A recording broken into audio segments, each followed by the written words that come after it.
All right, so we're back. We're doing a special 2-part series here on guns. 2-parter. We'll put this one up along with the other one. We've got Jackie Yanez that joined us midway through the last the last version.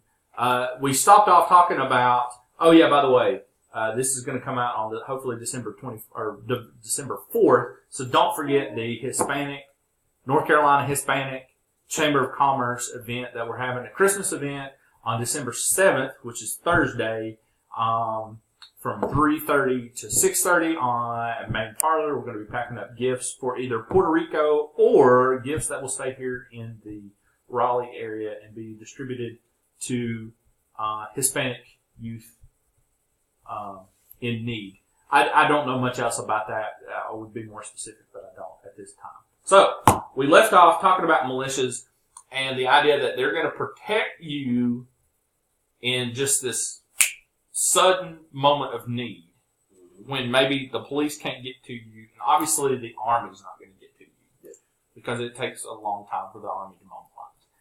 And I think back to, and I'm going to get your opinion on this, the Charlottesville event over the summer that we had.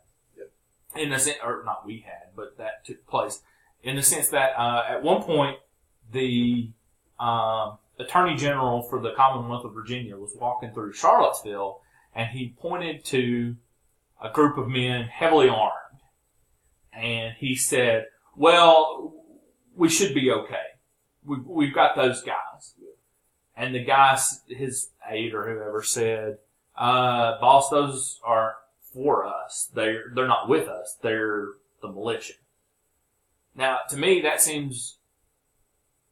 to me sounds extensive. Yeah. That's a little much of an overkill in the sense that they're there to quote unquote protect people from, in that sense, the police. What do you think? I mean, what do you do when these quote-unquote well-regulated militias, their purpose is to protect us from the police or the Army or whatnot? What do you think about those? Wait, protect them from the police? Yeah. I mean, that's ultimately what those guys were up there doing, was they were like, we're here to protect the people from... basically what they would call the fascists. The police, to go against the police or the military or whatever, I mean, then I feel like that it doesn't really serve its rightful purpose. Because I mean, the police are supposed to protect us from danger and whatnot, and from criminal activity.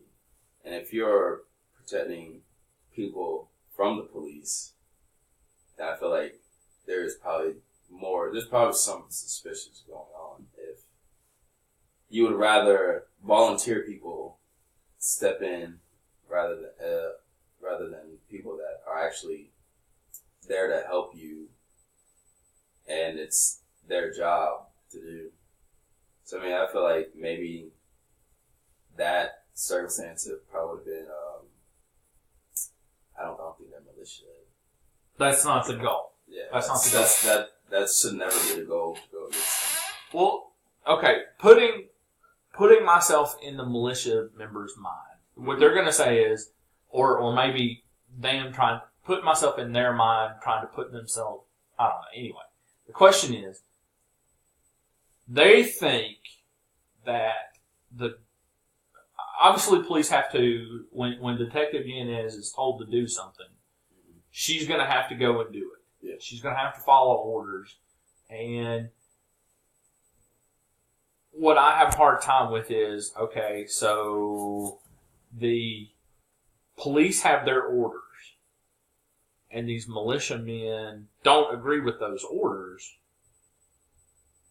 and they show up to ostensibly protect us from the police. I mean, well, it goes into well-regulated militias. Like, what is a well-regulated militia? I feel like there should be boundaries. You can't.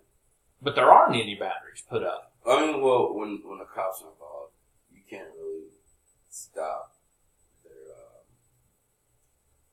guess what they're supposed to do, their orders.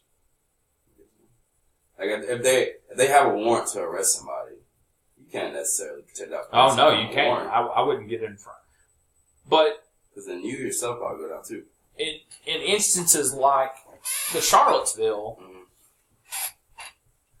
the militias that showed up felt like they needed to be there to protect ultimately the alt-right, the people who were there to keep the statue there. We're not going to go into that, but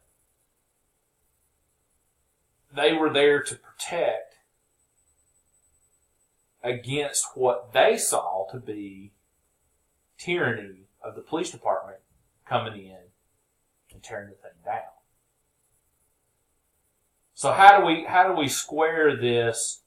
Okay, individual liberty, individual protection with the orders that have been mandated by the state or the Commonwealth or the country that are being followed by the cops. I mean, ultimately, they said the cops are going to be there to protect. They're going to separate the alt-right and the protesters. The police protected the protesters, and the militia protected the alt-right. But at the end of the day, the militia didn't need to factor into the equation. At least that's my opinion. Yeah. So what do? How do we handle a situation, say, that comes up again, where we've got militias jumping in, trying to protect? What do we do? It's more like what they should have done. I mean, because the militia has no power to come between, to stop the police orders and whatnot. So, I mean, for them to be there, that's definitely okay, but to say you're there to protect them from the police, I mean, I just don't feel like that's the right way to go about it, I guess. Okay. Well, let me ask you, let's take this kind of in a different direction. Yeah. And just see. So, you say that you would like to own an AR-15. Mm-hmm. And that's cool. That's fine. Yeah. That's great. Let's say that you follow my opinion and say, if you want an AR-15, you got to be in the militia. Which is my take on AR-15s. You want an AR-15? Fine. Great. Join the militia. Join the dang army and get to shoot that stuff for a living and get paid to do it. Yeah. That's what I think. But let's say you join the militia. What events, what do you show up to protect people from? Who do you protect people from? Let's put you in a militia, put you with an AR-15. What event do you hear on the radio, see on TV, and say, I need to go be involved in? Well, I mean, it would definitely have to be a lot. Well, I guess it would be at like a large, an event that has like a large crowd. Because with the Las Vegas shooting, I mean, nobody knew that was going to happen. Right. But I mean, if you have somebody there or militia there, then you have a few people that's there, that they're your first responders until your cops get there. And then if you already have that established purpose with the cops, then they're gonna know that you're there to help, rather than, we gotta worry about this person that's shooting everybody, and then also the militia, because we don't know their purpose. Okay. So you're saying if your militia has gone to the police department and said, hey, we're providing security, don't worry about it, we got it. Okay. Because I mean, like, kind of like what the Hells Angels used to do with rock concerts back in the 60s and 70s. A lot of times they would be the security force for a rock concert. concert. So you're saying that would be what you would show up to do? Yeah, definitely. Because I mean, if there was militia at like the Las Vegas thing, death toll probably would have gone down, and then not who that got injured. I might argue with you on that one in the sense of, at least with Las Vegas, that guy was so far removed. Yeah, you're right. I mean, okay, say maybe some of the events that have happened in Europe. Yeah. Like if you put those events in the United States, then. Yeah. But the Las Vegas thing, he was so high up and all right, so in wrapping up, let's see. So, let's go back to the original question and say, okay, and I think I know the answer to this, but I'm going to go ahead and ask it. AR-15 for self-defense, your opinion is? No, unless you're currently using it for target practice and there's an instance that you just have to use it for self-defense. You just have to use it for self-defense. But just carry it as if it's a regular self-defense weapon? No. Okay. So you are squarely in the whole self-defense camp of firearms. Yeah. Okay. And so a pistol, you're okay with, you would be okay carrying a pistol to the grocery store. Yep. But let me ask you this. Are you okay with wearing swim trunks and carrying a Glock 9? Yeah. You'd be okay with that? Down to the pool? If I'm in my pool, maybe not. But if I'm in anybody's pool, okay, maybe not. But no. No. I don't think you can have it at a pool anyway. You could there. It's open carry. Yeah. So I think if you're wearing shorts, you don't need a gun. Yeah. Well, I mean shorts. To me, shorts. Shorts you probably need concealed carry. To me, shorts you just don't. If you're wearing shorts, you don't need a gun.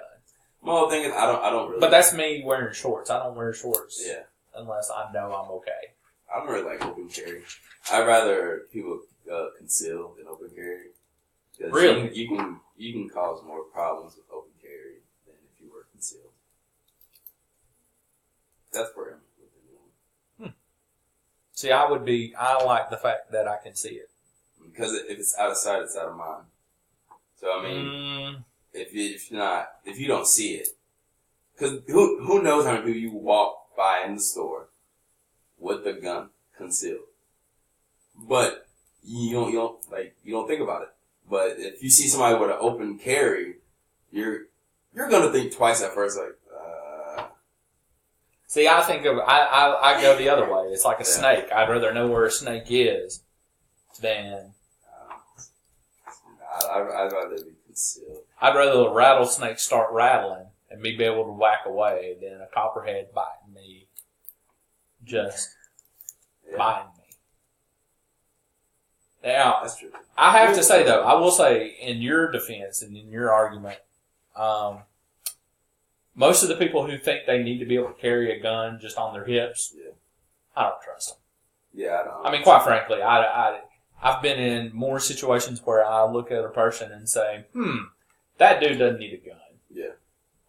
I've been in more of those situations than I've said, that dude needs to carry a .38 caliber pistol on his hip in Waffle House. You know, I mean, a Colt 45 1911 on your hip in Waffle House in Thomasville, North Carolina. I don't know what's more scary, quite frankly. It's a small place.